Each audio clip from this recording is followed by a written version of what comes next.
तो अब हम लोग डिस्कस करने जा रहे हैं मोशन चैप्टर के सारे इन टेक्स्ट क्वेश्चन जो कि यूजुअली ब्लू कलर में हमारी बुक में दिया हुआ है दोस्तों। ठीक है, तो आइए सबसे पहला क्वेश्चन देखते हैं। तो सबसे पहला क्वेश्चन क्या कहता है, an object has moved through a distance, can it have zero displacement? If yes, support your answer with an example. ठीक है, तो बहुत ही सिंपल क्वेश्चन है। मान लीजिए, क्वेश्चन का मीनिंग पहले समझाता हूं कि अगर एक ऑब्जेक्ट ने कोई एक डिस्टेंस कवर किया, ठीक है, मान लीजिए 15 मीटर्स कवर किया या 30 मीटर्स कवर किया, तो क्या ये पॉसिबल है कि डिस्टेंस होते हुए उसका डिस्प्लेसमेंट, उस ऑब्जेक्ट का डिस्प्लेसमेंट जीरो हो सके? तो इसका आंसर होगा यस बेटा, ये पॉसिबल है। बहुत ही सिंपल एग्जांपल से समझाऊंगा, दो एग्जांपल देता हूं। चलो पहला एग्जांपल देखो, मान लो एक ऑब्जेक्ट है, ये पॉइंट ए पर है, ठीक है, ये ऑब्जेक्ट पॉइंट ए पर है, इस ऑब्जेक्ट ने यहां पॉइंट बी तक गया, से 10 मीटर्स गया, ठीक है, उसके बाद फिर यहीं से ये रिटर्न हो गया, यहीं से ये रिटर्न हो गया। अब ये ऑब्जेक्ट फिर से पॉइंट ए पर आ चुका है, तो राउंड ट्रिप हो गया बेसिकली। तो ए टू बी गया और फिर बी टू ए आया, तो ये राउंड ट्रिप हो गया। राउंड ट्रिप में डिस्टेंस कितना कवर्ड हो जाएगा बच्चे? 10 मीटर प्लस 10 मीटर, है ना, 10 metre plus 10 metre is 20 metres. तो डिस्टेंस तो 20 मीटर हो जाएगा, बट डिस्प्लेसमेंट कितना होगा? अभी आप लोगों को बहुत अच्छे से पता है कि डिस्प्लेसमेंट जो होता है फाइनल पोजीशन और इनिशियल पोजीशन के बीच का शॉर्टेस्ट पाथ होता है ना। फिर से सुनिए, फाइनल पोजीशन और इनिशियल पोजीशन के बीच का शॉर्टेस्ट पाथ को हम लोग क्या कहते हैं? डिस्प्लेसमेंट कहते हैं। तो इस सिनारियो में ऑब्जेक्ट का फाइनल पोजीशन, ठीक है, फाइनल पोजीशन भी आपका ए है और इनिशियल पोजीशन भी आपका ए है, तो जहां से शुरू हो वहीं पे खत्म हो गया, इस वजह से डिस्प्लेसमेंट 0 मीटर्स हो गया। ये एक केस हो गया। एक और केस डिस्कस करते हैं। मान लीजिए एक ऑब्जेक्ट सर्कुलर पाथ पे उसने ट्रैवल किया और इनिशियल और फाइनल पॉइंट सेम हो गया, से ए। तो यहां पर डिस्टेंस कितना होगा? मान लीजिए इसका रेडियस था r, तो इसका डिस्टेंस कितना होगा? वो तो 2 पाई r होगा। भाई यहां से शुरू हुआ, ठीक है, बात को समझिएगा, यहां से शुरू हो गया और यहीं पर आ गया, तो डिस्टेंस कितना हो गया? 2 पाई r हो गया। और डिस्प्लेसमेंट कितना हो गया? चूंकि इसका फाइनल और इनिशियल पोजीशन सेम ही है, पॉइंट ए है, तो इस वजह से इसका हो गया 0 मीटर्स। ठीक है, अब मान लीजिए r की जो भी वैल्यू होगी यहाँ पे आप डाल दीजिएगा, पाई की जो भी वैल्यू होती है आप ले लीजिए 22/7 या 3.14, वो आप डाल दीजिएगा, इसको सॉल्व कर दीजिएगा तो डिस्टेंस आ जाएगा। बट डिस्प्लेसमेंट इस सिनेरियो में 0 ही होगा क्योंकि final and initial position same है। अब आप बोलेंगे सर कोई और एग्जांपल हो सकता है क्या? बिल्कुल हो सकता है, लेकिन थोड़ा सिमिलर ही होगा। देखिए कैसे, मान लीजिए एक ऑब्जेक्ट है, उसने पॉइंट ए से शुरू हुआ, पॉइंट बी पर गया, बी से पॉइंट सी पर गया और फिर दोबारा सी से ए पर गया, है ना। अब ये मान लीजिए ये ए था, ये बी है, ये सी है, तो डिस्टेंस कितना हो जाएगा दोस्तों? थोड़ा इंटरेस्टिंग लग रहा होगा आपको, ए प्लस बी प्लस सी हो जाएगा डिस्टेंस। और डिस्प्लेसमेंट कितना हो जाएगा? डिस्प्लेसमेंट 0 मीटर्स हो जाएगा। ऐसे ही आप स्क्वायर में दिखा सकते हो, रेक्टेंगल में दिखा सकते हो, रोम्बस में दिखा सकते हो, है ना, और तरह तरह का एग्जाम्पल भी आप इसमें शो कर सकते हैं। आई होप आप लोगों ने ये क्वेश्चन एंजॉय किया हो। Now let's move on to question number 2 और देखते हैं क्वेश्चन नंबर 2 क्या कहता है। A farmer moves along the boundary of a square field of side 10 meter in 40 seconds. What will be the magnitude of the displacement of the farmer at the end of 2 minutes 20 seconds from his initial position? बहुत interesting question है, इसको आप mark कर लीजिए, very very important में। ठीक है, बहुत ही इंटरेस्टिंग क्वेश्चन है, आपके टीचरों को भी बहुत पसंद आता है इस टाइप के प्रश्न, हमेशा वो एग्जाम में देते हैं। तो पहले क्वेश्चन को समझना जरूरी होगा दोस्तों। तो हमारे पास यहाँ एक स्क्वायर पाथ है, तो एक स्क्वायर पाथ मैं आपके लिए ड्रॉ कर देता हूँ। ये मैंने एक स्क्वायर आप लोगों के लिए ड्रॉ कर दिया, ठीक है। अब इसका नाम दे देते हैं से ए बी सी डी। ये हमारे पास एक स्क्वायर पाथ है, ठीक है ना। और ये स्क्वायर पाथ किसके चारों तरफ है? फील्ड के चारों तरफ। ये बेसिकली ना खेत है, फील्ड है। अब फार्मर क्या कर रहा है, थोड़ा ध्यान दीजिएगा दोस्तों। फार्मर से पॉइंट ए पर है, ठीक है, ये आपका फार्मर है और ये मूव करता है इस पाथ के, ठीक है। और फिर ऐसे ऐसे होते हुए इसके बाउंड्री के अलोंग ये मूव करता हुआ जा रहा है, ठीक है। अब देखो जरा क्वेश्चन को ध्यान से सुनना। A farmer moves along the boundary of a square field of side 10 meters in 40 seconds. तो बेसिकली एक राउंड जो है, इस स्टेटमेंट से निकल कर आया कि वन राउंड, ये पूरा round from A to A लिख देता हूं, A to B to C to D से ए तक, ये पूरा कंप्लीट राउंड हो गया। बीच में ऐसे ऐसे आप डाल सकते हैं, ठीक है। ये नहीं भी लिखेंगे तो चलेगा, आप सीधा वन राउंड भी आप लिख सकते हैं। वन राउंड कंप्लीट जो होगा वो कितना होगा दोस्तों? 4s होगा। 4 इंटू साइड, भाई पैरामीटर ही तो होता है स्क्वायर का, 4 इंटू साइड होगा। तो बेसिकली साइड की वैल्यू कितनी दी हुई है हमें? एस की वैल्यू हमें 10 मीटर्स दिया है। ये 10 मीटर्स का है ना, ये भी 10 है, ये भी 10 है, ये भी 10 है, ये भी 10 है, तभी तो स्क्वायर फील्ड है। 10 मीटर्स का स्क्वायर फील्ड, ठीक है। तो वन राउंड जो इसने कंप्लीट किया, बात को समझिएगा, वन राउंड जो इसने कंप्लीट किया वो कितना किया? 4 into 10 which is 40 metres. 40 metres इसने राउंड कंप्लीट किया है, एक राउंड में 40 मीटर्स इसने कंप्लीट किया। तो अकॉर्डिंग टू क्वेश्चन ये इंटरेस्टिंग चीज क्या है कि उसने 40 मीटर्स, ध्यान दीजिएगा दोस्तों, 40 मीटर्स कितने सेकंड्स में ट्रेवल किया है? 40 सेकंड्स में ट्रेवल किया। ये स्टेटमेंट आगे जाके काम आने वाली है। 40 मीटर्स उसने 40 सेकंड्स में कवर किया है अकॉर्डिंग टू क्वेश्चन। अब आगे पढ़ते हैं, क्या कह रहा है? What will be the magnitude of displacement of the farmer at the end of 2 minutes 20 seconds. तो दोस्तों 40 मीटर 40 सेकंड्स में हो रहा है, तो बेसिकली 1 सेकंड में कितना होगा?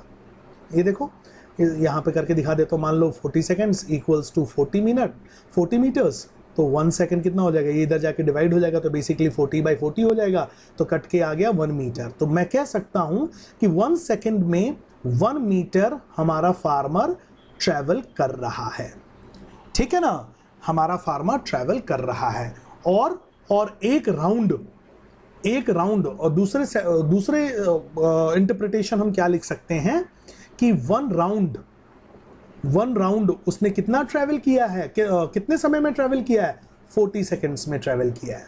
एक ये भी स्टेटमेंट आ गई। तो देखो 2-3 इंफॉर्मेशन हमने बस निकाल के रख लिया, ठीक है। अब आगे देखिए, तो जैसे कि बताया गया कि वन राउंड जो है वो 40 से, ये हमने अलग अलग इंफॉर्मेशन निकाल के रख लिया कि वन राउंड 40 सेकंड्स में है, या 40 मीटर 40 सेकंड्स में है, या 1 सेकंड में 1 मीटर है, ठीक है ना। ये 2-3 प्रकार के इंफॉर्मेशन हमने गैदर करके रख लिया।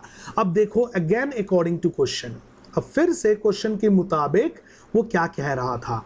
वो कह रहा था कि टाइम 2 मिनट 20 सेकंड्स में डिस्प्लेसमेंट कितना है, ठीक है। डिस्प्लेसमेंट कितना है? तो सबसे पहले तो मैं टाइम को ना सेकंड में कन्वर्ट कर लेता हूं फॉर MKS रूल। तो ये हो जाएगा 2 इंटू 60, ये हो गया सेकंड, प्लस 20 सेकंड, और तो कुल मिला के कितना सेकंड्स हो गया? ये कुल मिला के कितने सेकंड्स हो गया? 140 सेकंड्स हो गया। अब देखो कितना सिंपल है। अगर मुझे राउंड्स का पता करना हो कि कितने राउंड उसने लगाए, याद रखना एक राउंड में 40 सेकंड्स, एक राउंड 40 सेकंड्स में लगता है, तो इतने सेकंड्स में कितने राउंड लगेंगे? तो डिवाइड कर देते हैं। तो यहां पे मैं लिख सकता हूं नंबर ऑफ राउंड्स कितना हो जाएगा? 140 अपॉन में 40, या ऐसे पहले इंग्लिश में लिख देता हूं, number of rounds is equal to total time for the round, total time for round कुल टाइम कितना है, इतना में हमें पता करना कि कितने राउंड्स निकल रहे हैं, अपॉन में 1 राउंड टाइम। ठीक है, तो इसके मुताबिक क्या रिलेशन बन जाएगी, नंबर ऑफ राउंड्स क्या हो जाएंगे, नंबर ऑफ राउंड्स हो जाएंगे आपके, नंबर ऑफ राउंड्स हो जाएंगे 140 डिवाइडेड बाय 40। इसको काटिए, 2 ज़ा 7 ज़ा 3.5, तो ये आ गया 3.5 राउंड्स। तो ये तो आपको पता चल गया कि जो हमारा फार्मर है वो 3.5 राउंड लगाएगा इस फील्ड के। ये जो फील्ड है ना ग्रीन, इस फील्ड के कितने राउंड लगाएगा दोस्तों, 3.5 राउंड लगाएगा। अब इसका क्या मतलब हो गया कि ये ए से ये 1 राउंड, फिर ये 2 राउंड, और फिर ये 3 राउंड, और फिर ये आधा राउंड, आधा सी तक आएगा। तो मैं ये कह सकता हूं कि अब जो ऑब्जेक्ट मतलब हाँ, तो अब मैं कह सकता हूं कि जो फार्मर है 3.5 राउंड के बाद वो कहां पर मिलेगा हमें, वो पॉइंट सी पे मिलेगा। खुद से देखो ना, ए से शुरू किया हमने, लेट किया, सपोज किया कि ए से शुरू किया, तो 1 राउंड ए टू ए आया, एक पूरा राउंड लिया, फिर ये फिर 1 राउंड लिया, 2, और फिर एक और 3, और फिर आधा राउंड कहां तक पहुंचेगा, सी तक पहुंचेगा। ठीक है, तो डिस्प्लेसमेंट क्या होगा, आप लोगों को बहुत अच्छे से पता है, डिस्प्लेसमेंट होता है the shortest path between initial and final points. तो भाई सिंपल सी बात बताइए, इनिशियल और फाइनल पॉइंट्स क्या हैं, मतलब फार्मर शुरू कहां से किया था और अब कहां पर है, शुरू किया था ए से और अब कहां पर है, सी पर है। तो इसका मतलब मुझे क्या निकालना है, डिस्प्लेसमेंट, मुझे AC का डिस्टेंस निकालना है।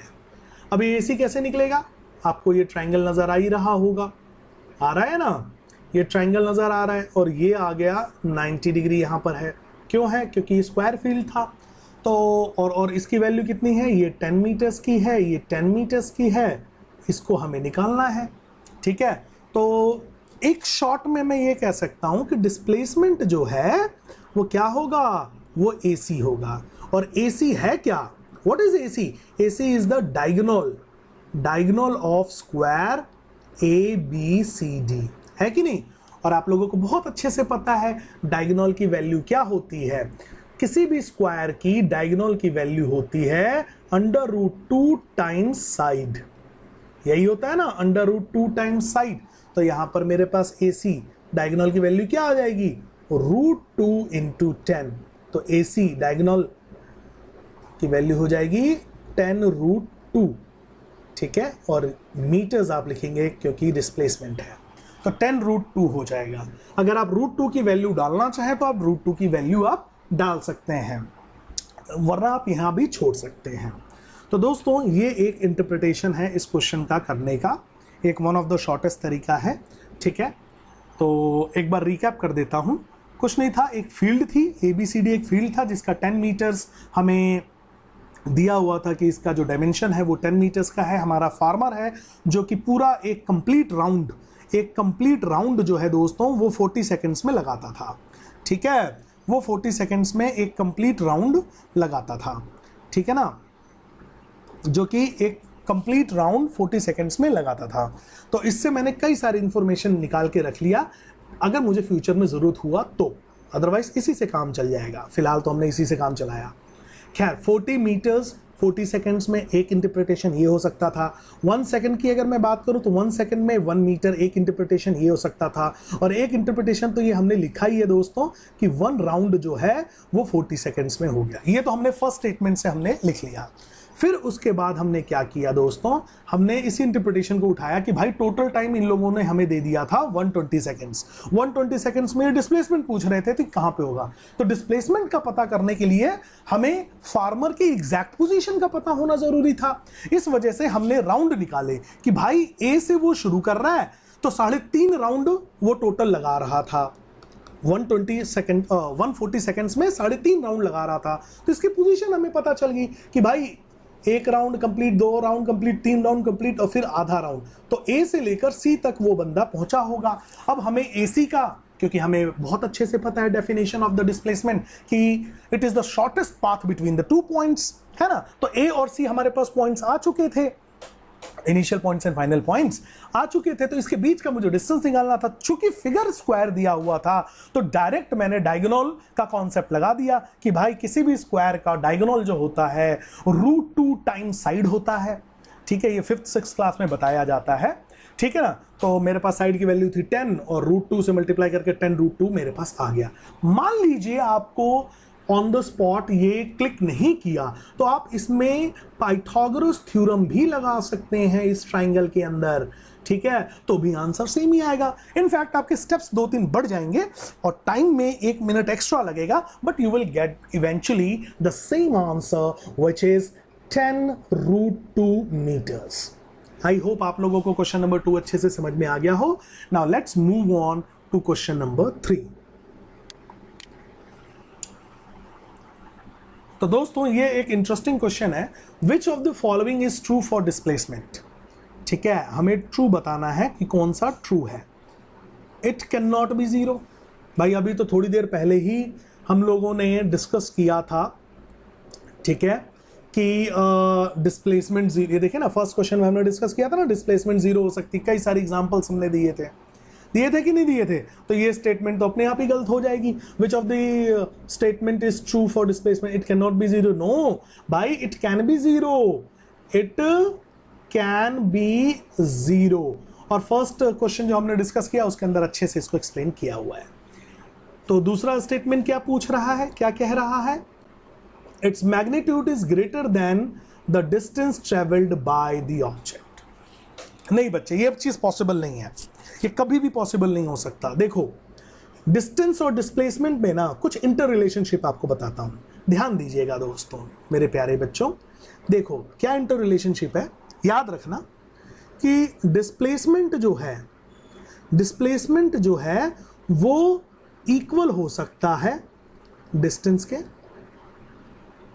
ठीक है, डिस्प्लेसमेंट जो है वह 0 हो सकता है, ठीक है, डिस्प्लेसमेंट जो है वह नेगेटिव भी हो सकता है, ठीक है, लेकिन डिस्प्लेसमेंट जो है वह नेवर एवर ग्रेटर हो सकता है डिस्टेंस के। मतलब कि डिस्प्लेसमेंट कभी भी डिस्टेंस से बड़ा नहीं हो सकता। पता है डेफिनेशन याद है आप लोगों को, क्या थी डिस्प्लेसमेंट की definition, displacement is the shortest path between the 2 points, initial points and final points आप बोल सकते हैं। और डिस्टेंस का क्या, और डिस्टेंस की क्या डेफिनेशन थी, it's the actual path between 2 points, ठीक है ना। मान लीजिए ये 2 पॉइंट है ए एंड बी, ठीक है ना, अब ये बंदा ऐसे घूम फिर के आया, तो ये जो एक्चुअल में कितना इसने ट्रेवल किया ये तो डिस्टेंस हो गया। परंतु अगर आप डिस्प्लेसमेंट की बात करते हैं, ये 2 पॉइंट्स हैं ए एंड बी, ये हमेशा shortest path, straight line path होता है, ठीक है, तो ये चीज आपको समझने की जरूरत है। तो displacement never ever greater distance नहीं हो सकता, कभी भी ग्रेटर नहीं हो सकता, उसके बराबर हो सकता है डिस्प्लेसमेंट 0 हो सकता है, डिस्प्लेसमेंट नेगेटिव हो सकता है, पर डिस्प्लेसमेंट डिस्टेंस से कभी बड़ा नहीं हो सकता एवर, ठीक है दोस्तों। आई होप आपको क्वेश्चन नंबर 3 भी समझ में आ गया हो। तो बहुत ही सिंपल क्वेश्चन है, it's a theory based question, ठीक है। देखिए क्या कहता है question, distinguish between speed and velocity. तो ये तो सभी को पता है, ठीक है। अब सबसे पहले 2 कॉलम्स बना दीजिएगा, ठीक है ना दोस्तों, और एक जगह लिख दीजिएगा स्पीड और एक जगह दे दीजिएगा वेलोसिटी, अब देखिए, आपको पता है बाय डेफिनेशन स्पीड क्या होती है, it's the rate of distance पर यूनिट टाइम, ठीक है ना, रेट ऑफ डिस्टेंस, ठीक है, पर यूनिट टाइम को हम स्पीड कहते हैं। जबकि वेलोसिटी क्या होती है, it's the rate of displacement, ठीक है, पर यूनिट टाइम, है ना। तो बेसिकली फॉर्मूला क्या बनेंगे, S is equal to D by T, और वेलोसिटी क्या बनेगी, v equals to displacement upon में टाइम, ये बन गया। दोनों का ऐसा यूनिट मीटर पर सेकंड होता है, लेकिन हमें तो डिफरेंस बताना है, सिमिलैरिटीज़ नहीं बतानी है, तो उसको नहीं लिखेंगे।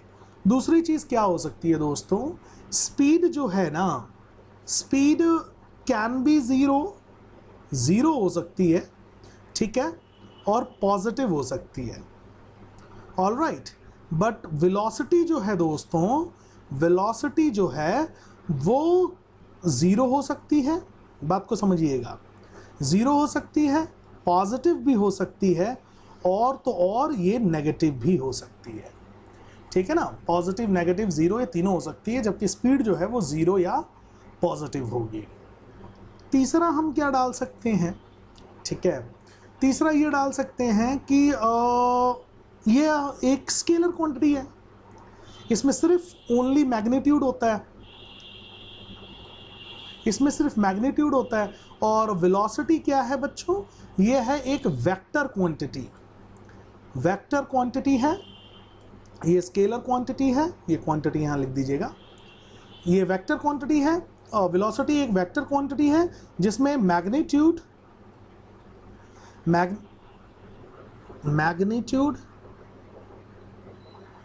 एंड डायरेक्शन, ये दोनों चीज़ें होती हैं इसके अंदर, ये हो सकता है। आइए दोस्तों अब देखते हैं अगला क्वेश्चन। अंडर व्हाट कंडीशन और conditions is the magnitude of average velocity of an object equal to its average speed. तो ऐसा कौन सी कंडीशन हो सकती है जिसमें आपका एवरेज वेलोसिटी और एवरेज स्पीड दोनों इक्वल हो जाएं। देखो बच्चों, सबसे पहले हमें ये समझना पड़ेगा कि एवरेज स्पीड क्या होती है, पहले ये समझते हैं।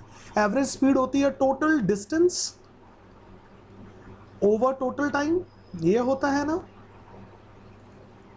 Total distance over total time, यही होता है ना दोस्तों, total distance over total time होता है एवरेज स्पीड, ठीक है। और वहीं पे अगर मैं बात करूं एवरेज वेलोसिटी की, ठीक है, तो हमारे पास बेसिकली दो फॉर्मूलेज बनाए गए हैं एवरेज वेलोसिटी के लिए। पहला बोल देते हैं total displacement, total displacement over total time, एक तो ये है बहुत फेमस, और दूसरा क्या है कि initial velocity plus final velocity को ऐड अप करके डिवाइड बाय 2 कर दो, तो आपके पास टोटल एवरेज वेलोसिटी आ जाती है। Initial velocity plus final velocity अगर आप करके डिवाइड बाय 2 कर देते हैं तो ये तो तब जब हमें इनिशियल और फाइनल वेलोसिटीज़ दी हुई हों तब इसको लगाया जाता है। अंडर नॉर्मल कंडीशंस दोस्तों, हमारी जो एवरेज वेलोसिटी है उसका मतलब होता है टोटल डिस्प्लेसमेंट अपॉन में टोटल टाइम। वैसे ही आपका एवरेज स्पीड जो है वो total distance over total time होता है। अब इन दोनों में हमें क्या करना है कि ऐसे कौन सी कंडीशन होगी कि जब ये एवरेज स्पीड और वेलोसिटी दोनों सेम हो जाए। वो तब होगी जो दोस्तों, देखो टाइम दोनों अगर सेम ले रहा है, ठीक है, दोनों अगर टाइम ऑब्जेक्ट का दोनों टाइम अगर सेम ले रहा है, टाइम ऑफ कंसिडरेशन अगर सेम है, और साथ ही साथ डिस्टेंस और डिस्प्लेसमेंट सेम हो जाए। इमेजिन करो किसी दो पॉइंट के बीच में डिस्टेंस और डिस्प्लेसमेंट सेम कब होगा, कब होगा, जब वो एक स्ट्रेट लाइन में होगा, तभी तो इसका डिस्टेंस और डिस्प्लेसमेंट दोनों ही सेम होंगे, ठीक है। तो इसका सॉल्यूशन में आप क्या लिखेंगे, एवरेज, यहां पे मैं लिख देता हूं, average velocity and average speed will be same or will be equal if the objects travels with same distance और displacement, that means straight line, यहाँ पे लिखिएगा स्ट्रेट लाइन, स्ट्रेट लाइन में अगर वो ट्रैवल करते हैं and takes equal amount of time, and takes equal interval of time, बोलो इंटरवल ऑफ टाइम। अर्थात अगर कोई ऑब्जेक्ट एक स्ट्रेट लाइन में ट्रैवल करता है और दूसरा ऑब्जेक्ट भी उसी स्ट्रेट लाइन में ट्रैवल करता है, दोनों के बीच का जो डिस्टेंस है वो अगर सेम हो जाए और स्ट्रेट लाइन में हो और same interval of time consume करे, तब हम बोलते हैं कि भाई एवरेज वेलोसिटी और एवरेज स्पीड सेम है। ठीक है, तो स्ट्रेट लाइन में होना जरूरी है और सेम इंटरवल ऑफ टाइम लेना जरूरी है। ठीक है ना, तब दोनों का average speed and velocity same कहलाएगी। ठीक है, आई होप आपको क्वेश्चन 2 समझ में आ गया हो। Now let's move on to question number 3। What does the odometer of an automobile measure? तो बच्चों अक्सर गाड़ियों में ना 2 चीजें लगी होती हैं, स्पीडोमीटर लगा होता है और दूसरा क्या लगा हुआ था, ओडोमीटर। ठीक है ना, स्पीडोमीटर क्या नापेगा, नाम में ही अर्थ छुपा है, स्पीड नापेगा। ठीक है, और ओडोमीटर क्या नापता है दोस्तों, ये डिस्टेंस नापता है, डिस्टेंस नापता है। अब आप सोचेंगे कि यार डिस्टेंस कैसे नापेगा, तो ये ना पूरा मैकेनिज्म जो है ना गाड़ियों के पहियों में लगा होता है। ठीक है, कि जितने भी इसकी रोटेशन होंगी उस हिसाब से हमें डिस्टेंस का पता चल जाता है। वो कैसे, मान लो ये गाड़ी ने एक रोटेशन लगाया, यहाँ से इसका एक पहिए ने यहाँ तक पहुँचा, तो बेसिकली क्या ये रोटेट क्या होगा, ये जब ये रोटेट होगा तो बेसिकली क्या रोटेट होगा, ये सरकमफेरेंस ही तो रोटेट होगा ना यहाँ से यहाँ तक। ठीक है, ये पूरा एक रोटेशन अगर ले रहा है तो ये क्या कर रहा है, बेसिकली 2πr कर रहा है। तो हमें व्हील का रेडियस पता हो जाता है। ठीक है ना, व्हील का हमें रेडियस पता चल जाता है और उसके बाद इसको हम कैलकुलेट कर लेते हैं। तो ये पूरा का पूरा जो रोटेशंस जो कैलकुलेशंस होती है ना, रोटेशंस को कैलकुलेट करके, ये जो पूरा का पूरा रोटेशंस होते हैं ना उसको कैलकुलेट करके हमें डिस्टेंस का पता चल जाता है। तो ये गाड़ी का जो सिस्टम होता है वो पूरा का पूरा ये हमें बताता है और उस सिस्टम का नाम है ओडोमीटर। तो ओडोमीटर बच्चों हमें गाड़ी में डिस्टेंस को मेजर करके बताता है कि कुल कितनी डिस्टेंस चली है गाड़ी। आई होप आपको समझ में आ गया हो question number 3। Now let's move on to the next question. तो आइए दोस्तों अब अगला क्वेश्चन देखते हैं। What does the path of an object look like when it is in uniform motion? देखो सबसे पहले हमें ये जानना पड़ेगा बच्चों कि ये मोशन कभी किसी ऑब्जेक्ट का हम कब बोलते हैं कि कोई एक ऑब्जेक्ट मोशन में है। ठीक है, वो तब बोला जाता है जब कोई ऑब्जेक्ट अपनी पोजीशन चेंज करे, है ना, विथ रिस्पेक्ट टू टाइम कह लो, point A to point B तक वो आ गया एक पर्टिकुलर इंटरवल ऑफ टाइम के अंदर। ठीक है, तो हम बोल देते हैं कि ऑब्जेक्ट जो है वो मोशन में है। अब इमेजिन कीजिए दोस्तों, अगर ये जो चेंज इन पोजीशन जो हो रहा है अगर ये सेम इंटरवल पे हो, ठीक है, और सेम अमाउंट पे हो, तब हम बोलते हैं कि ऑब्जेक्ट जो है वो यूनिफॉर्म मोशन में है। अर्थात अगर आप मान लीजिए कि ऑब्जेक्ट ए टू बी जा रहा है, ठीक है, 5 मीटर, फिर से बी से सी जा रहा है 5 मीटर, फिर सी से डी जा रहा है 5 मीटर, और मान लीजिए 2 सेकेंड्स ले रहा है। ठीक है, तो यूजुअली हम इस टाइप की मोशन को हम क्या बोलते हैं, यूनिफॉर्म मोशन बोलते हैं। ठीक है, कि सेम इंटरवल ऑफ टाइम पे same amount of positions change हो रही हैं। ठीक है, या सेम डिस्टेंसेस को कवर किया जा रहा है। तो यूजुअली यूनिफॉर्म मोशन जो होता है ना वो एक रेक्टिलिनियर मोशन शो कर रहा होता है। रेक्टिलिनियर का मतलब होता है एक स्ट्रेट लाइन पे शो कर रहा होता है। तो इन्होंने पूछा है ना कि what does the path of an object look like when it is in uniform motion, तो आप लिखिएगा स्ट्रेट लाइन। ठीक है ना, the object appears to be moving in a straight line, ठीक है, और इसको बेहतर आंसर आप ऐसे लिख सकते हैं कि when an object is covering the same amount of, when, ऐसे भी लिख सकते हैं, और बेहतर बनाने के लिए आप ऐसे भी लिख सकते हैं, when the same positions are being chased or are being covered with same interval of time in a straight line, so then we can call it's a kind of a uniform motion. ठीक है, I hope आपको question number 4 समझ में आया हो। अब आइए दोस्तों अगला देखते हैं, क्वेश्चन नंबर 5। ये एक इंटरेस्टिंग क्वेश्चन है, ठीक है, और बहुत ही सिंपल क्वेश्चन है, जरा ध्यान दीजिएगा। तो क्या कह रहा है question? During an experiment, a signal from a spaceship reached the ground station in 5 minutes. What was the distance of the spaceship from the ground station? The signal travels at the speed of light, that is 3 into 10 raised to power 8 meter per second. तो question जरा समझते हैं। मान लीजिए इधर हमारी एक spaceship है, ठीक है, ये मान लीजिए हमारी एक स्पेसशिप है, ये हमारी एक स्पेसशिप है।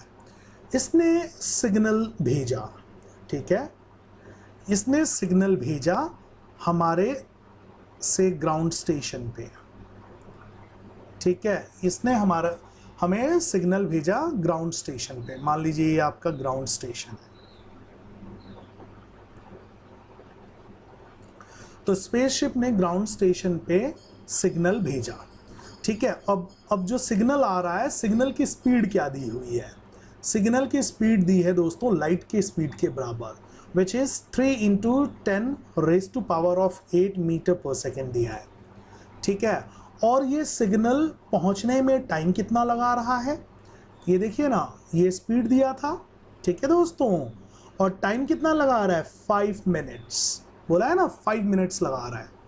तो आइए 5 मिनट का टाइम दिया हुआ है, 5 मिनट।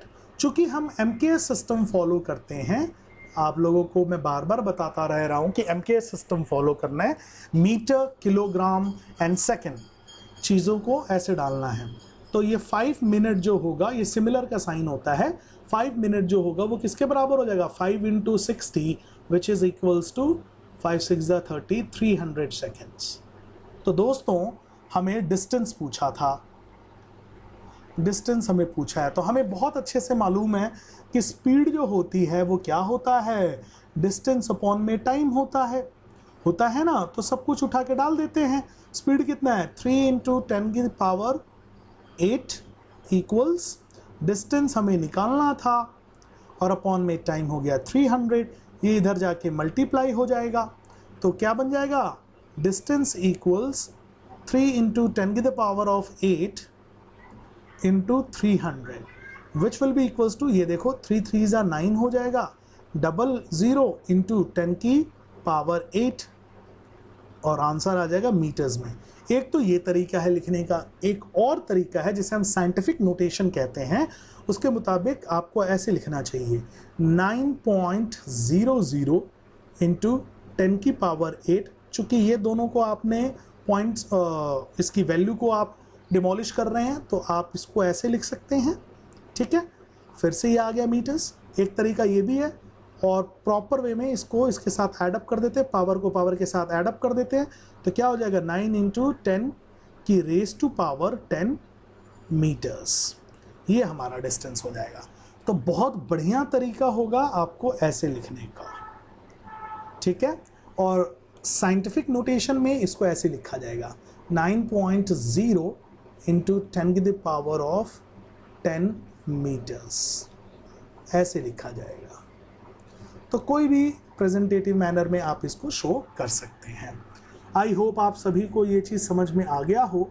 अब दोस्तों आगे बढ़ते हैं नेक्स्ट क्वेश्चन में। तो ये है, व्हेन विल यू से a body is in number 1 uniform acceleration and number 2 non uniform acceleration. तो बच्चों सबसे पहले यूनिफॉर्म और नॉन यूनिफॉर्म एक्सेलरेशन लिखने से पहले हमें ये समझ में आना चाहिए कि भाई एक्सेलरेशन होता क्या है।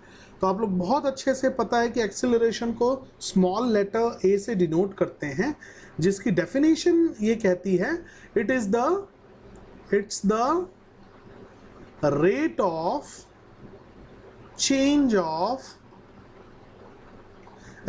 चेंज ऑफ वेलोसिटी पर यूनिट टाइम। तो इसकी अगर हम बात करें तो ए की वैल्यू बेसिकली बन जाती है चेंज ऑफ वेलोसिटी पर यूनिट टाइम, मतलब हो गया final velocity minus initial velocity. इससे इसका मतलब होता है चेंज इन वेलोसिटी। भाई दुनिया में किसी भी चीज़ का चेंज अगर आपको निकालना है, बदलाव अगर निकालना है, तो पहले ये जान लीजिए कि आखिरकार वो कहाँ तक पहुँचा और शुरुआत में वो कहाँ पे था, दोनों का डिफरेंस कर दीजिए, आपके पास चेंज आ जाता है किसी भी चीज़ का। इनफैक्ट सिर्फ वेलोसिटी की बात नहीं हो रही है। तो चेंज इन वेलोसिटी हो गया पर यूनिट टाइम। तो ये वाली जो चीज़ है, इससे हमें एक्सीलरेशन का ज्ञान मिलता है। ठीक है, अब इसका यूनिट का भी हमें पता चल जाता है। देखो भाई, वेलोसिटी चेंज इन वेलोसिटी, तो वेलोसिटी ही ना आएगी, तो ऊपर क्या हो जाएगा मीटर पर सेकेंड और अपॉन में पर सेकेंड। तो ये चीज़ कैसे बन जाएगी, मीटर, इसको मैं ऐसे भी लिख सकता हूँ सेकेंड इंटू सेकेंड। तो बेसिकली क्या बन जाता है मीटर पर सेकेंड स्क्वायर। इसको दूसरे तरीके से कैसे लिखा जाता है, मीटर सेकेंड के ऊपर -2। ये दोनों रिप्रेजेंटेशन होती है बच्चों आपके एक्सेलरेशन की एसआई यूनिट की। आई होप आप लोगों को एक्सेलरेशन का कॉन्सेप्ट मोटा मोटा समझ में आया हो। अब जरा बात करते हैं यूनिफॉर्म और नॉन यूनिफॉर्म की। तो भाई डेफिनेशन खुद से बनाओ। यूनिफॉर्म एक्सेलरेशन का क्या मतलब हो गया कि ये जो चेंज इन वेलोसिटी होगा ना, ये यूनिफॉर्म रहेगा, मतलब ये फिक्स रहेगा विथ रिस्पेक्ट टू टाइम। इसका मतलब क्या हो गया, मान लीजिए एक ऑब्जेक्ट है, वो पॉइंट ए से पॉइंट बी पे जब जा रहा है, फिर पॉइंट बी से पॉइंट सी, ये ए ले लो, ये बी ले लो, ये सी ले लो, ऐसे ही ये डी ले लो, ठीक है ना। जब पॉइंट ए से पॉइंट बी पे जाता है तो उसकी चेंज हुई वेलोसिटी मान लो 3 मीटर पर सेकेंड, ठीक है ना, और 1 सेकेंड के अंदर। तो अगर change in velocity 3 metre per second है और टाइम मान लो 1-1 सेकेंड में कर रहा है ये, फिर अगले 1 और सेकेंड में उसकी चेंज इन वेलोसिटी होगी फिर से 3 मीटर पर सेकेंड, अगले 1 सेकेंड में फिर से हो गई, फिर अगली बार फिर से वही हो गई 3 मीटर पर सेकेंड का, फिर से चेंज आ गया अगले 1 सेकेंड में। तो इस टाइप अगर आप ध्यान से देखें तो ये जो चेंज आ रहा है ये कांस्टेंट है। तो ये जब चेंज कांस्टेंट होता है, अब आप बोलेंगे कि ये कैसा, मतलब थोड़ा और विस्तार से बताइए। जैसे मान लीजिए आपकी ऑब्जेक्ट जो थी वो मान के चलिए 5 मीटर पर सेकेंड पे ए पॉइंट पे थी, जैसी बी पे आई तो उसकी हो गई 8 मीटर पर सेकेंड। अब इसमें 3 और ऐड कर दो तो 8 3 11 मीटर पर सेकेंड हो गई, और फिर अगले में 3 और ऐड कर दो तो कितना हो गया, 11 और 3 14 मीटर पर सेकेंड हो गई। तो मतलब पॉइंट ए पे जब देखा था तो 5 थी, और अब पॉइंट डी पे पहुंचते पहुंचते 14 मीटर पर सेकेंड हो गई।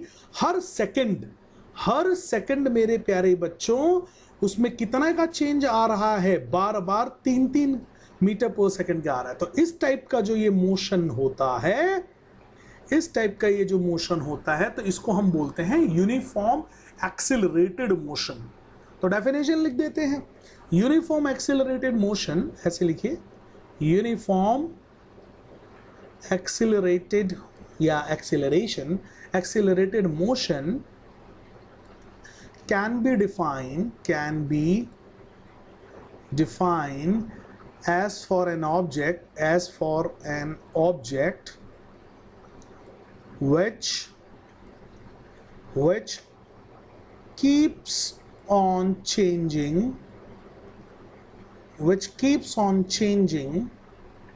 the velocity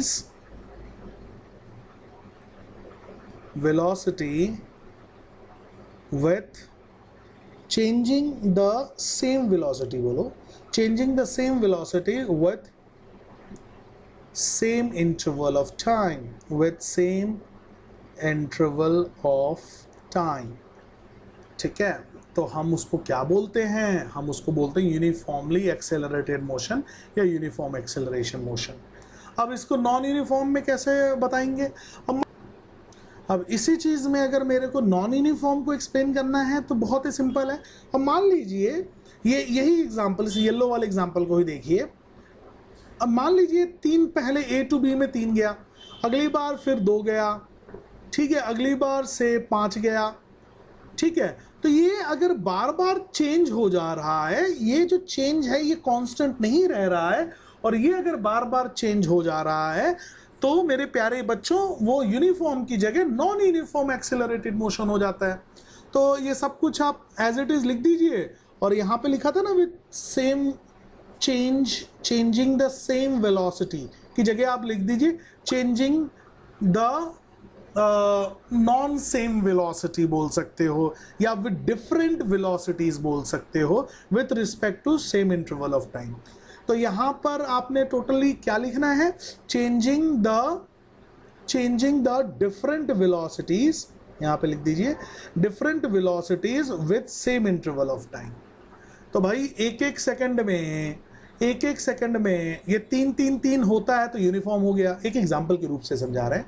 अब ये 3 की जगह कुछ और हो रहे हैं, कभी 2 हो रहा है, कभी 3 हो रहा है, कभी 5 हो रहा है, कभी 8 हो रहा है, कभी 1 हो रहा है, कभी हो ही नहीं रहा। तो इस प्रकार के मोशन को बच्चों हम नॉन यूनिफॉर्म एक्सेलरेटेड मोशन कहते हैं। आई होप आप लोगों को समझ में आ गया हो पहला क्वेश्चन। अब हम इसी में दूसरा क्वेश्चन देखते हैं। आइए दोस्तों, तो ये क्या कह रहा है क्वेश्चन?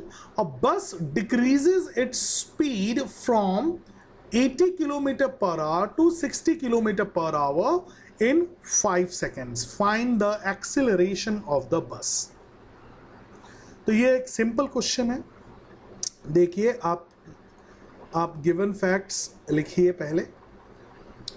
तो इनिशियली बस की क्या स्पीड थी? 80 किलोमीटर पर आवर। देखो बच्चों, कई बार आप लोग सोचते होंगे यार, कई बार ना ये क्वेश्चन में ना स्पीड बोल देता है, कई बार वेलोसिटी बोल देता है, हम कंफ्यूज हो जाते हैं खामखा।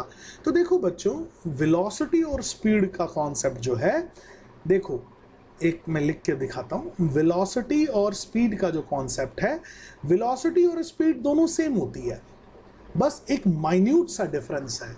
वो माइन्यूट सा क्या डिफरेंस है? Speed is just the speed, एक पर्टिकुलर डिस्टेंस पर यूनिट टाइम हो रहा है, दैट्स कॉल्ड स्पीड। लेकिन वेलोसिटी में क्या हो जाता है? एक पर्टिकुलर डिस्टेंस पर यूनिट टाइम तो होता है, but in a fix direction और इन अ पर्टिकुलर डायरेक्शन। तो या आप ऐसे भी समझ सकते हैं, velocity is the speed only in rectilinear motion या straight line motion या particular direction motion। तो speed is velocity with a direction। तो ऐसे आप समझ सकते हैं। दोनों मतलब फिजिकली अगर हम बात करें, डायरेक्शन को थोड़ा बॉदर किए बगैर बात करें, तो ये दोनों चीज सेम कहलाएगी। डायरेक्शन को बॉदर करते हैं तो स्पीड वेलोसिटी कहलाती है, ठीक है। तो वो बात वही होगी ना कि जैसे स्टूडेंट है, अब everyone is student, 9th class का स्टूडेंट, तो वो वाली बात होगी, एवरीथिंग इज स्पीड, ठीक है, बस विथ डायरेक्शन वेलोसिटी कहला देगी। तो everyone is student, 9th class का स्टूडेंट 9th क्लास का स्टूडेंट कहला जाता है, तो वो वेलोसिटी वाली बात होगी। तो वो एक अलग से एट्रीब्यूट, एक अलग से प्रॉपर्टी आके जुड़ जाती है, तो वह स्पीड को हम वेलोसिटी कह रहे हैं। बट इन जनरल हम स्पीड वेलोसिटी को सेम ही ले लेते हैं, जैसे इस क्वेश्चन में इन्होंने लिया है। और ये जो बात मैंने आपको बताई ना, ये एक्चुअल में एनसीईआरटी में मेंशन है। अगर आप कभी उसको प्रॉपरली रीड करें तो आपको ये चीज मिलेगी। तो बच्चों, मेरे प्यारे बच्चों, कभी भी जिंदगी में ज्यादा कंफ्यूज मत होना। स्पीड है, वेलोसिटी है, क्या लें, कौन सा फॉर्मूला लगाएं? अरे भाई, बात बड़ी सिंपल सी समझो, स्पीड वेलोसिटी सेम है भाई। जब डायरेक्शन की चर्चा नहीं होती तो नॉर्मली हम स्पीड कहते हैं, जब पर्टिकुलर डायरेक्शन के अंदर अगर मोशन हो रहा है तो हम उसको वेलोसिटी कहते हैं, ठीक है। तो आइए गिवन फैक्ट्स लिखते हैं। तो इनिशियली हमारे पास क्या था? 80 किलोमीटर पर आवर। ये मैंने पहले भी डिस्कस किया है, नेगेटिव साइन का मतलब होता है पर, अपॉन में। और फाइनली वो किस वेलोसिटी पे पहुंच गया? 60 किलोमीटर पर आवर पे पहुंच गया। ऑब्वियसली स्पीड यहाँ पे डिक्रीज हुई है, ठीक है ना, पहले ज़्यादा था फिर कम हो गया, इसका मतलब ब्रेक्स वगैरह लगे होंगे। अच्छा, ये स्पीड होने में कितना समय लग गया? 5 सेकेंड लग गया, ठीक है। तो ये देखते ही आप लोग। तो आइए दोस्तों, अब हमने गिवन फैक्ट्स डाल दिए। अब हमें बहुत अच्छे से पता है कि एक्सेलरेशन का फॉर्मूला क्या होता है। एक्सेलरेशन होता है बच्चों v माइनस यू अपॉन में t, यही होता है ना फॉर्मूला। आके उठा के डाल देते हैं वैल्यूज, तो ये क्या हो जाएगा, ये हो जाएगा 60 माइनस 80 अपॉन में t आ गया।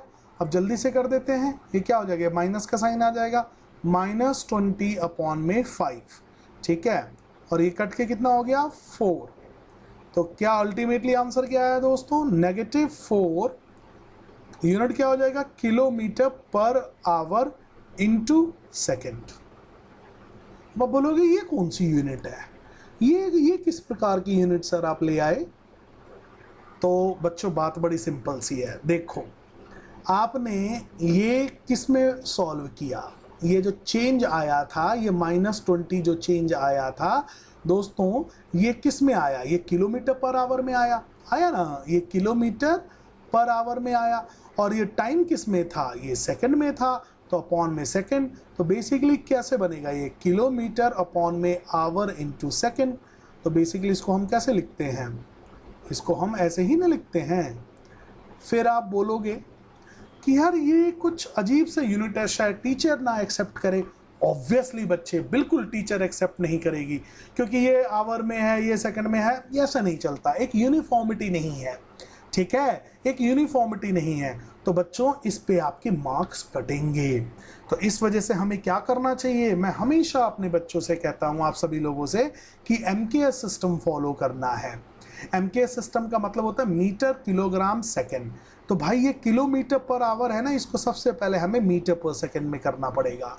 तो क्या हो जाएगा, 80 इंटू 5/18 आप कर देते हैं तो तुरंत ये मीटर पर सेकंड में आ जाता है। सिमिलरली 60 इंटू 5/18 कर देते हैं तो ये भी मीटर पर सेकंड में आ जाता है, ठीक है। तो इनके वैल्यूज बेसिकली क्या हो जाएगा, ये अगर मैं काटूं तो ये 9 हो जाएगा, ये हो जाएगा 40, 5 4 जा 20, 200/9 हो गया, 200/9 ये हो गया। और इसकी बात करता हूँ, 6 1 जा 6 और 6 3 जा, तो ये हो गया 50/3, ये हो जाएगा 50/3। अब ये लोग मीटर पर सेकंड में आ गए।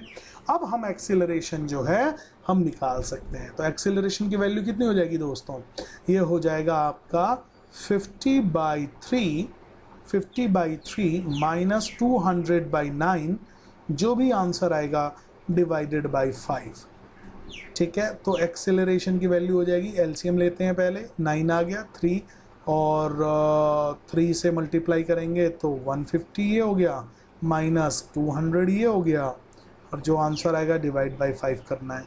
तो अल्टीमेटली क्या हो जाएगा दोस्तों, एक्सेलरेशन की वैल्यू होगी -50 अपॉन में 9, और ये था, इसको अगर मैं रेसिप्रोकेट करके नीचे ले आता हूँ तो ये हो जाएगा, बेसिकली 10 आ गया।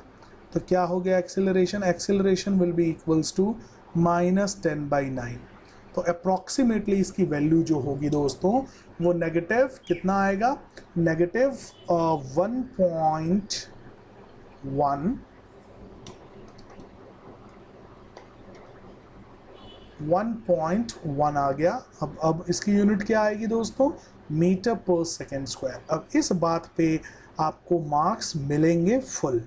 अच्छा, एक चीज़ और मैं आपको बताना चाहूँगा दोस्तों कि ये नेगेटिव साइन क्यों आया है। ज़िंदगी में याद रखिए कि अगर डिक्रीमेंट इन स्पीड होती है या velocity, whatever you want to call it, अगर डिक्रीमेंट इन स्पीड या वेलोसिटी होती है, मतलब ज़्यादा से कम होती है, मतलब ब्रेक सप्लाइड है। और ब्रेक्स वाले कॉन्सेप्ट में मैंने एग्जाम्पल्स में भी मैंने एक्सप्लेन किया था कि ये हमेशा और हमेशा नेगेटिव का साइन आएगा, ठीक है। आप सॉल्व करके भी आपने अभी भी देखा कि भाई ये नेगेटिव में ही तो आया है कि नहीं। तो ये चीज़ है। और बच्चों ये मैंने आप लोगों को जानबूझ के ये वाली चीज़ मैंने इसलिए करके बताया और दिखाया क्योंकि मैं नहीं चाहता कि आपको एग्जामिनेशन हॉल में जो इस टाइप का जो सभी लोग मिस्टेक करते हैं वो आप भी करें। और तो और जब आपका रिजल्ट आपको मिलेगा तो आपको बहुत ज़्यादा दुख होगा, आप बोलोगे यार ये कॉन्सेप्ट तो आता था, ठीक है, कि सिली मिस्टेक कर दिया जिसकी वजह से मेरे मार्क्स कट गए या मिले नहीं, ठीक है। अब 2 नंबर का एक क्वेश्चन आता है, आपको कभी भी 2 नंबर नहीं मिलेगा अगर इस ऑरेंज वाले की तरफ, ये इसकी जो बात कर रहा हूँ मैं, इसकी तरह अगर आप करेंगे तो कभी नहीं मिलेगा। ठीक है, 2 में से आपको 1 मिल जाएगा या 0.5 मिल जाएगा, लेकिन जब रिजल्ट आएगा ना दोस्तों तो आपको बहुत दुख होगा। आप बोलेंगे यार ये तो क्वेश्चन आता था, ये तो डायरेक्ट क्वेश्चन था, ये तो बहुत ईजी था, फिर भी मेरे को फुल मार्क्स नहीं मिले। तो इन सब चीज़ों से बचना है दोस्तों। चलिए, आई होप आपको क्वेश्चन नंबर 2 अच्छे से समझ में आ गया होगा। अब हम आते हैं नेक्स्ट क्वेश्चन 3 पे। तो क्वेश्चन 3 क्या कह रहा है? A train starting from a railway station and moving with uniform acceleration attains a speed 40 km/h in 10 minutes. Find its acceleration. देखो, बहुत ही सिंपल क्वेश्चन है। मान लीजिए हमारी ट्रेन जो है ये स्टेशन एस पे है, तो भैया एस पे है तो मतलब स्टेशन पर ट्रेन चलती थोड़ी हैं, वो तो स्टेशनरी होती हैं। तो इनिशियली इसकी हो गई 0 मीटर पर सेकेंड। ठीक है, इनिशियली ट्रेन आपका स्टार्टिंग आपके रेलवे स्टेशन से शुरू हो रही है, तो इनिशियल वेलोसिटी उसकी 0 हो गई। फिर ये ट्रेन यहाँ से चली, एस स्टेशन से चली और आगे ये जा रही है, आई डोंट नो कहाँ जा रही है बट जा रही है। तो इसको देखा गया ठीक 10 मिनट्स के अंदर ये ट्रेन एम तक पहुंची। ठीक है, और यहाँ पर जब देखा गया तो इसकी वेलोसिटी का हमें ज्ञान हुआ कि भाई ये तो ट्रेन जो है ना वो 40 किलोमीटर पर आवर तक की स्पीड पहुंच चुकी है। और इस दौरान एस से एम तक, अब आगे भी जा रही है, रुकी नहीं है, ये जा रही है, बट इस पॉइंट पे मेजर किया गया, ऑब्जर्व किया गया। तो ऑब्जर्व करते ही पता चला कि उसकी जो फाइनली पॉइंट एम तक जो वेलोसिटी पहुंची है वो 40 किलोमीटर पर आवर पे पहुंच गई है। और इस दौरान कुल कितना टाइम उसने लिया? 10 मिनट्स का टाइम लिया। और हमसे पूछा कि भाई किस प्रकार का एक्सेलरेशन, मतलब कितना एक्सेलरेशन हुआ होगा इस सिनारियो में। तो आइए दोस्तों, बहुत ही सिंपल है ये। पहले गिवन फैक्ट्स डाल देते हैं, फिर एक्सेलरेशन निकाल लेते हैं। ठीक है, गिवन फैक्ट्स डाल देते हैं। तो भाई इनिशियल वेलोसिटी हो गया 0 मीटर पर सेकेंड। वो एमकेएस वाला बात याद रखिएगा दोस्तों, एमकेएस सिस्टम, मीटर, किलोग्राम और सेकेंड, ये हमेशा हमको फॉलो करना है। तो यूनिफॉर्मली एक्सेलरेशन हुए था उसका, तो वो हमको निकालना है। इनिशियल वेलोसिटी 0 हो गई थी, फाइनल वेलोसिटी हमें दे रखा है 40 किलोमीटर पर आवर। तो इसको पहले मीटर पर सेकंड में कन्वर्ट कर देते हैं। तो 40 को 5/18 से मल्टीप्लाई कर देते हैं। ठीक है, तो ये कितना हो जाएगा? 200/18। इसको काट दीजिए, 100/9 हो गया। तो क्या आ गया? ये 100/9 मीटर पर सेकेंड आ गया। अच्छा, टाइम कितना लिया था? 10 मिनट्स। तो इसको सेकंड में कर लेते हैं। 10 मिनट्स टाइम लिया था, तो क्या हो जाएगा? 10 × 60 which is going to how much? Which is going to be 600 seconds. तो टाइम आ गया। कई बार ना बच्चे यहीं पे पॉइंट्स निकालना चाहते हैं, इसकी ज़रूरत नहीं है, शायद आगे जाके कट पिट सकता है, कैलकुलेशन आसान होती है। तो जैसे बच्चों हमें बहुत अच्छे से पता है, we are very much aware of कि जो एक्सीलरेशन का जो फॉर्मूला होता है वो क्या होता है? A = v - u/t। तो सारी वैल्यूज़ तो हैं हमारे पास, उठा के डाल देते हैं। देखिए ना, u की वैल्यू है हमारे पास, ठीक है ना, v की वैल्यू अभी निकाली थी आपने, और t की वैल्यू भी अभी निकाली थी। तो सब कुछ तो है, उठा के डाल दीजिए और कैलकुलेट कर लेते हैं। तो आइए, एक्सेलरेशन की वैल्यू क्या हो जाएगी दोस्तों? ये हो जाएगी 100/9 - 0 डिवाइड में t कितना है? 600। तो कुछ 100/9 में से 0 माइनस करोगे तो सेम ही तो आएगा, 100/9, और इसको रेसिप्रोकल करके 1/600 लिख सकता हूँ। ठीक है, ये 0 से 0 कट गए। क्या कह रहा है अगला question? What is the nature of the distance time graphs for uniform and non uniform motion of an object? तो बहुत ही सिंपल है दोस्तों। सबसे पहले एक ग्राफ बना के फिर समझते हैं। ठीक है, ये मैंने एक ग्राफ बनाया, ठीक है ना, एक ऐसी रफ ग्राफ बना रहे हैं हम। ठीक है, और यूजुअली हम लोग जो टाइम है ना दोस्तों, टाइम को हम अक्सर एक्स एक्सिस पे रखते हैं। ये ज़रूरी नहीं है, लेकिन एक ये हैबिट है जो कि फॉलो किया जाता है, और बाकी जो बच गया उसको हम वाई एक्सिस पे लिख देते हैं। उल्टा भी कर सकते हैं आप, ठीक है, उससे कोई फर्क नहीं पड़ेगा, ठीक है। ये देखिए डिस्टेंस इस पे रख दिया, टाइम इस पे रख दिया। अब इन्होंने क्या बोला है, what is the nature of the distance time graphs for uniform and non uniform, ठीक है ना। यूनिफॉर्म के लिए ये देखिए, यूनिफॉर्म के लिए और नॉन यूनिफॉर्म के लिए। तो यूनिफॉर्म मोशन कब होता है, जब same distances same interval of time में कवर किया जाए, है ना, है ना।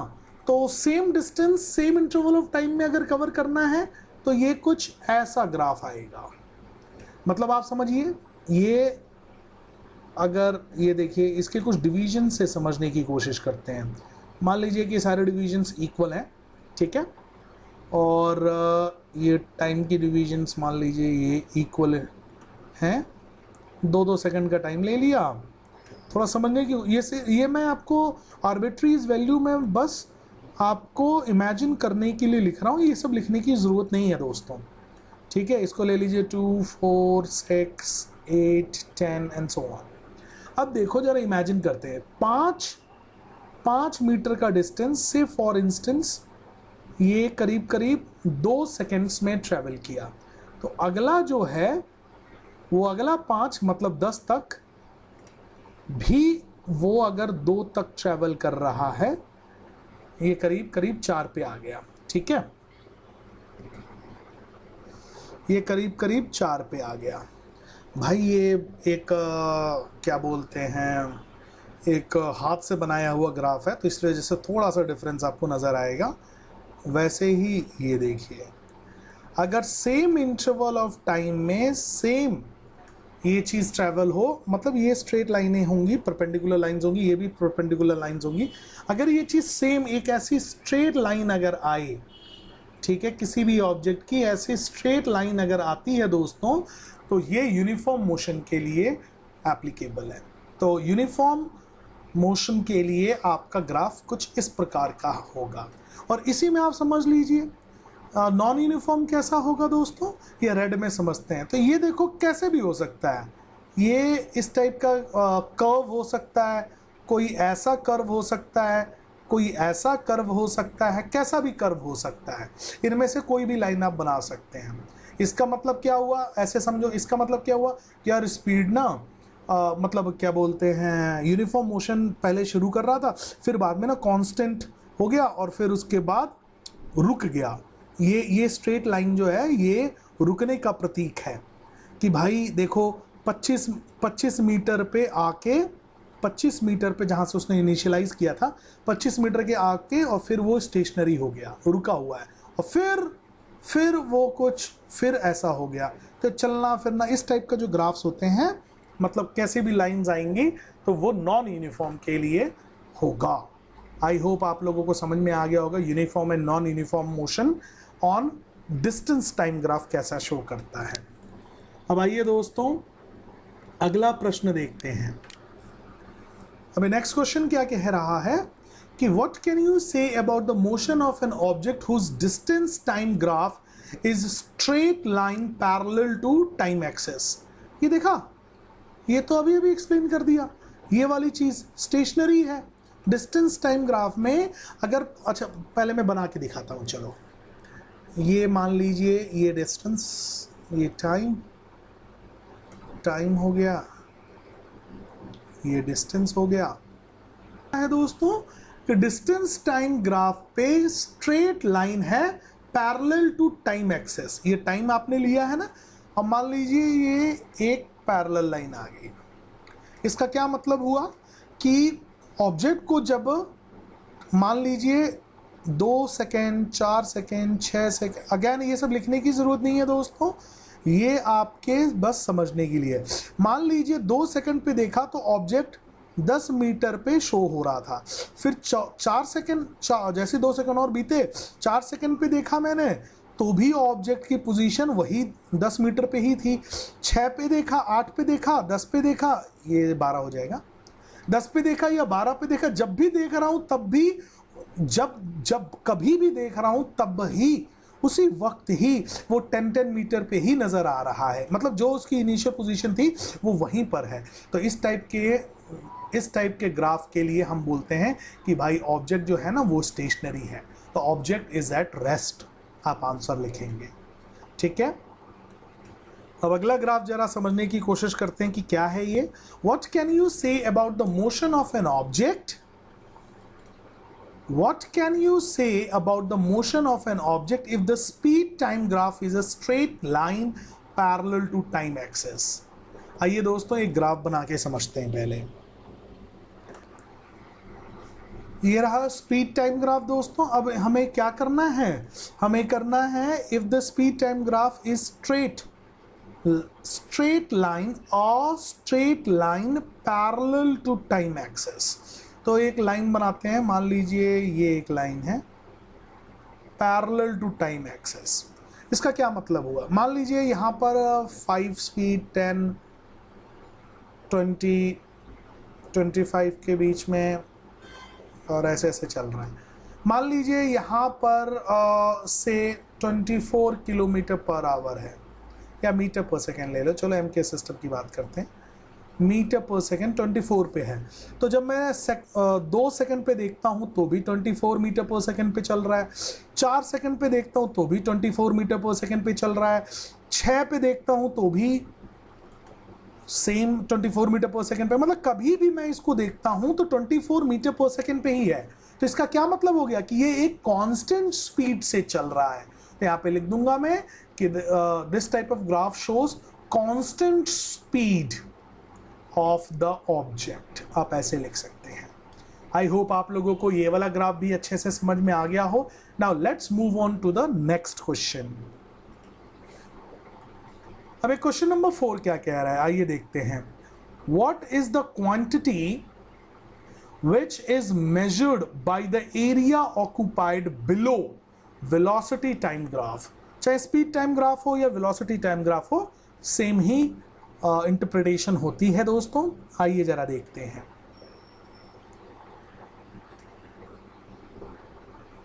मान लीजिए दोस्तों कि हमारा एक ऑब्जेक्ट है जो कि किसी भी प्रकार से इस टाइप का मोशन शो कर रहा है। इसका मतलब हो गया कि उसकी इनिशियल वेलोसिटी कुछ है। अगर मैं यहां से शो करूंगा ना तो इनिशियल वेलोसिटी 0 होगी। ठीक है, तो मान लीजिए उसकी इनिशियल वेलोसिटी कुछ ऑलरेडी है, से 5 मीटर पर सेकेंड पे, और आफ्टर टाइम मान लीजिए ये 10 सेकेंड्स का टाइम ले लीजिए। 10 सेकेंड्स पे उस ऑब्जेक्ट ने इस पोजीशन पे से मान लीजिए 20 मीटर पर सेकेंड पे पहुंचा। तो इन्होंने मुझसे पूछा है कि भाई ये कह रहे हैं ना, ये देखिए area occupied below the velocity time graph. तो ये ऑब्जेक्ट था, ये ऑब्जेक्ट का डिस्क्रिप्शन था। तो इसके नीचे का जो एरिया है, ये वाला जो ग्रीन पोर्शन में जो एरिया है, ये क्या रिप्रेजेंट करेगा? खुद सोचो बच्चों, खुद सोचो। ये ट्राइंगल क्या, ये आई बेग यू पार्डन, ये क्या बना है? ट्रिपीजियम बना है। तो ये ट्रिपीजियम का जो एरिया होगा वो क्या शो करेगा?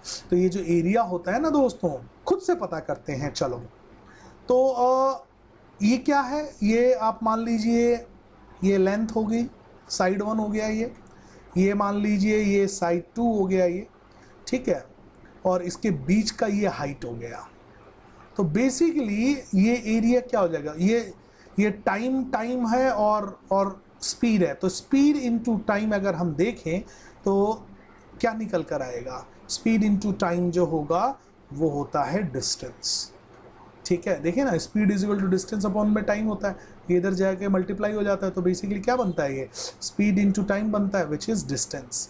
तो एरिया जो होता है ना मेरे प्यारे बच्चों, एरिया स्पीड टाइम ग्राफ पे हमेशा और हमेशा डिस्टेंस शो करता है।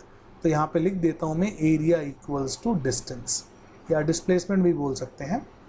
ठीक है, स्पीड बोलें या वेलोसिटी बोले, बात एक ही थी। मैंने अभी थोड़ी देर पहले भी आप लोगों को इसके बारे में बताया था कि velocity is the speed only with a direction.